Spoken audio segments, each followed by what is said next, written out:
علی بھائی، عورت کے پردے کا کیا مسئلہ ہے؟ آواز کا پردہ ہے کہ نہیں ہے؟ چہرے کا پردہ ہے کہ نہیں ہے؟ ہاتھوں کا پردہ ہے کہ نہیں؟ قرآن کا اسلوب تو آپ کو بتا رہا ہے۔ امہات المومنین کو کہا گیا ہے کہ آپ نے سورۃ الاحزاب سورہ نور پڑھ کے دیکھیں، آپ نے اس طریقے سے لچھے دار انداز میں گفتگو بھی نہیں کرنی، پردے میں بھی۔ جو لوگ عورتوں کے اس طرح کے پردے کے قائل نہیں، وہ امہات المومنین کے پردے کے قائل ہیں۔ قرآن میں آیا کہ وہ جو تمہاری مائیں ہیں انہوں نے بھی اپنے بچوں کے ساتھ جو آنری طور پر النبی اولی بالمؤمنین من انفسہم وازواجہم امہاتہم، لچھے والے انداز کے اندر، لچھے دار انداز میں گفتگو نہیں کرنی، کہیں کسی کے دل کا روگ کوئی ایکٹیویٹی پرفارم نہ کرے۔ کس کے ساتھ؟ ماں کے ساتھ، جو آنری طور پر ماں ہے۔ بالکل۔ تو باقی تو پھر شاہی کوئی نہیں نا، یعنی عورت کی گفتگو اس طرح کی نہیں ہونی چاہیے۔ اس سے آپ کو عورت کے آواز کے پردے کا پتہ چل گیا۔ ہم نہیں کہتے کہ عورت مرد سے گفتگو نہیں کر سکتی، یعنی عورتیں جب بازار جاتی ہیں سودا صرف لینے کے لیے تو مردوں سے گفتگو کرتی ہیں، بالکل جائز ہے، کر سکتی ہیں، لیکن لچھے دار انداز میں نہیں ہوگی، ایسے انداز میں نہیں ہوگی جس میں ان کی آواز کی اٹریکشن کی طرف وہ ہوں۔ لیکن یہاں دیکھنے کو یہی آیا ہے کہ عورتیں اپنے خامنوں، اپنی نندوں، ساسوں کی شکایتیں دکانداروں کو جا کے کر رہی ہوتی ہیں، اور دکاندار بھی بےچارے ایک ایک گھنٹہ بیٹھ کے ان کی گپیں سنتے ہیں، حالانکہ انہیں کوئی غرض نہیں ہوتا، اور پھر اسی سے معاملات آگے چلنا شروع ہوتے ہیں۔ گفتگو کریں لیکن یہ والا معاملہ نہ ہو۔ باقی عورتوں کا کوئی کام نہیں ہے کہ مردوں کو کوئی درس و تدریس کرے، مرد ہی کریں گے انہیں۔ سیدہ عائشہ کی مثال دینا بالکل غلط ہے، کیونکہ وہ نبی علیہ السلام کی آئلی زندگی ٹرانسفر کر رہی تھی، ان کے بعد کوئی لیگیسی آگے چلی نہیں ہے کہ کبھی کسی عورت نے مرد کو درس دیا ہو، مرد ہی درس دیتے تھے مردوں کو اور وہ اپنی عورتوں کو سکھاتے تھے۔ ٹھیک ہے۔ تو عورت کو اللہ تعالیٰ نے آنر دی۔ عورت کا مطلب ہی عربی میں پردے کی چیز ہے، ستر عورت کہتے ہیں آپ اپنے ستر کو، اچھا چھپانے کی چیز۔ تو رہا چہرے کا پردہ، قرآن کے مزاج میں، قرآن میں ہے کہ عورت کے زیور کی چھنکار بھی باہر نہ سنائی دے زینت کے طور پہ۔ اس سے آپ کو اللہ کا مزاج تو پتہ چل گیا۔ جو خدا عورت کے زیور کی چھنکار کو باہر مرد کو اٹریکٹ کرنے کے پوائنٹ آف ویو سے ایک زہر قاتل سمجھتا ہے، وہ زینت کی سب سے بڑی چیز چہرے کو کھولنے کی اجازت کیسے دے گا؟ جتنی احادیث اس حوالے سے پیش کرتے ہیں زیادہ تر کیٹاسٹرافک کنڈیشن کی ہیں، میدان جنگ کی، یا آیت پردہ نازل ہونے سے پہلے کی ہیں۔ اما عائشہ سلام اللہ علیہا کی جو افک والی حدیث ہے، جو آپ کے اوپر منافقین نے تہمت لگائی تھی، برائی کی، اس میں الفاظ ہیں کہ نبی علیہ السلام نے ایک صحابی کی ڈیوٹی لگائی ہوتی تھی کہ جب وہ قافلہ آگے موو کرتا تھا تو وہ پیچھے چھوٹ جانے والے سامان کو ریٹریو کرتے تھے کہ کوئی بھول نہ جائے، اور اسی چکر میں وہ آئے تھے۔ اما عائشہ کا ہار گم گیا، اور چونکہ ہودج میں بیٹھے ہوئے پتہ نہیں چلتا تھا، وہ آگے چل پڑے۔ اما عائشہ وہیں پہ بیٹھ گئی اور وہ کہتی ہیں میں نے اپنے اوپر یوں پردہ کر لیا اور مجھے اونگ آ گئی، اسی دوران میرے چہرے سے پردہ ہٹ گیا، اور اس صحابی نے جب وہ سامان کی تلاش میں ہے تو دیکھا میں بیٹھی ہوئی ہوں، تو انہوں نے بلند آواز سے پڑھا انا للہ و انا الیہ راجعون۔ وہ کہتی ہے میں نے فوراً اپنا چہرہ ڈھانپ لیا۔ اما عائشہ کے الفاظ ہیں انہوں نے مجھے پہچان لیا کیونکہ آیت پردہ نازل ہونے سے پہلے انہوں نے مجھے دیکھ رکھا تھا۔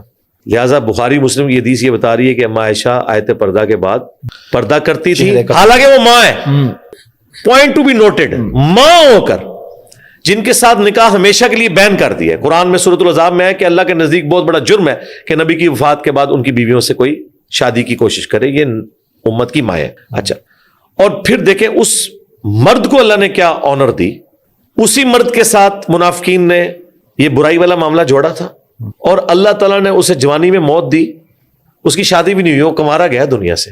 اور اما عائشہ اس چیز کا ذکر کرتی تھی کہ جس مرد کے ساتھ انہوں نے مجھے جوڑنے کی کوشش کی، اللہ نے اسے کسی عورت کے ساتھ بھی نہیں جوڑنے دیا، وہ کنواری حالت میں دنیا سے گیا۔ یہ بخاری مسلم میں موجود ہے۔ تو سیدہ عائشہ کی یہ حدیث واضح بتا رہی ہے۔ پھر قرآن میں باقاعدہ ایک تو سینے پہ اوڑھنی لینے کا، جلباب کا ذکر آیا ہے، گھونگھٹ نما، اسی کی ماڈرن فارم یہ برقع ہے۔ البتہ یہ جو برقع اس سخت نوعیت کا کہ ہاتھوں میں بھی دستانے پہنائے ہوئے، یہ پردہ کو نہیں، یہ غلوف کے درجے میں۔ یہ عمومی زینت جو قرآن میں ہے نا، جو کھل جائے خود بخود، ٹخنوں سے نیچے یہ ہاتھ، اس کے اوپر تو قرآن نے قدغن نہیں لگائی ہوئی ہے، لیکن جو چیزیں چھپانے والی ہیں وہ عورت نے چھپانی ہے، اور اس میں برقعے کا کالا ہونا ضروری نہیں ہے، وائٹ بھی ہو سکتا ہے، برقع ہونا بھی ضروری نہیں ہے، بڑی چادر بھی ہو سکتی ہے۔ ایران میں آپ دیکھیں عورتیں بڑی سی چادر لے کے یوں انہوں نے چادریں پکڑی ہوتی ہیں۔ اب رہا چہرے کا پردہ، ہمیں یہ بات ماننے میں کوئی عار نہیں ہے کہ ہمارے اسلاف میں فقہا میں چہرے کے پردے کے حوالے سے اختلاف تھا۔ امام خمینی نے چہرے کے پردے کے جواز کا فتویٰ دیا، اگرچہ اہل تشیع کے ہاں بھی چہرے کے پردے کو پریفریبل کہا گیا ہے، لیکن انہوں نے کہا کہ ہاں چہرہ کھول سکتی ہے، باقی جسم کا وہ پردہ کرے گی. بالوں کا پردہ تو سارے مانتے ہیں، باقی جسم کا، سینے کا ابھار نظر نہ آئے، ظاہر ہے وہ اللہ تعالیٰ نے ایک اٹریکٹفل چیز عورت کے لیے رکھ دی ہے نیچرلی. البتہ میں یہ کہوں گا کہ میں ان فقہا کے ساتھ ہوں جو چہرے کے پردے کو ضروری سمجھتے ہیں. ٹھیک ہے. اور آج کے پرفتن دور کے اندر جو صورتحال ہو چکی ہے اس میں تو پردہ پلس ہونے والی بات ہونی چاہیے. اگرچہ عورتیں بھی مسجد میں اعتکاف کریں، سنت یہی ہے، امہات المومنین بھی بخاری مسلم میں ہے کہ مسجد میں اعتکاف کرتی تھی. لیکن اب یہ جو پرفتن دور ہے جس کے اندر CCTV کیمرے لگے ہوئے ہیں، سیکیورٹی نہیں ہے ہمارے ملکوں میں. میں یورپ، امریکہ یا حرمین کی بات نہیں کر رہا، وہاں تو عورتیں ضرور کریں، وہ علیحدہ پورشن بنا ہوا ہے. لیکن یہاں پہ جو لوگوں کی ویڈیوز بھی لیک ہو جاتی ہیں، عورتیں ہی عورتوں کی ویڈیوز بنا کے لیک کر دیتی ہیں.